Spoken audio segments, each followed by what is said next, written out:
ഒരു കുട്ടിയും ഒരു അച്ഛനും കൂടി ഇങ്ങനെ നടന്നു പോകണം, കാട്ടിക്കൂടെ പോണ നല്ല ഇരുട്ടുള്ള രാത്രിയാണ്. അപ്പോൾ ഇവർ ഇങ്ങനെ നടന്നു പോകുമ്പോൾ ഈ കുട്ടിയുടെ കാല് ആ പാറയും ഇടിക്കണം. അപ്പോൾ ഈ കുട്ടി പറയും, അയ്യോ എൻ്റെ കാല് ഇടിച്ചല്ലോ എന്ന് പറയാണ്. അപ്പോൾ അതിനെ എക്കോ അടിക്കാണ്.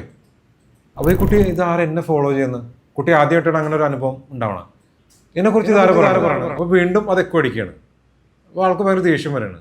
അത് പിന്നെ കുറച്ചുകൂടെ പോയി കഴിയുമ്പോൾ ഈ അച്ഛൻ്റെ കാര്യം മനസ്സിലായി, എന്ത് എക്കോയാണെന്ന് മനസ്സിലായി. അപ്പോൾ അച്ഛൻ പറയാണ്, നീ എങ്ങോട്ടാ പോകുന്നത്?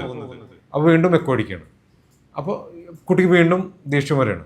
കുറച്ച് നേരം വേണ്ടിയാണ്, നിന്നെ കാണാൻ ഭയങ്കര സൗന്ദര്യമുണ്ടല്ലോ. അപ്പോൾ കുട്ടി അറിയാതെ ചിരിച്ചു പോവാണ്. ആ കുട്ടിക്ക് ഒരു നല്ലത് പറഞ്ഞപ്പോൾ ആ കുട്ടി എന്തായി, പോസിറ്റീവായിട്ട് റിഫ്ലക്റ്റ് ആയി. നെഗറ്റീവ് പറഞ്ഞപ്പോൾ അത് നെഗറ്റീവായിട്ട് റിഫ്ലക്റ്റ് ചെയ്ത്. ഇതേപോലെ തന്നെയാണ് നമ്മുടെ കാര്യവും. നമ്മൾ പറയുന്ന കാര്യങ്ങൾ, നമ്മളോട് പറയുന്ന കാര്യങ്ങൾ നെഗറ്റീവ് ആണെങ്കിൽ നമ്മുടെ ആക്ഷൻസിൽ അത് നെഗറ്റീവായിട്ട് റിഫ്ലക്റ്റ് ചെയ്യും. അതല്ല പോസിറ്റീവ് ആണെങ്കിൽ ഉറപ്പായിട്ടും പോസിറ്റീവായിട്ട് തന്നെ റിഫ്ലക്റ്റ് ചെയ്യും. അപ്പോൾ നമ്മളോട് പറയുമ്പോൾ പോസിറ്റീവായിട്ടുള്ള കാര്യങ്ങൾ പറയാൻ ശ്രമിക്കുക.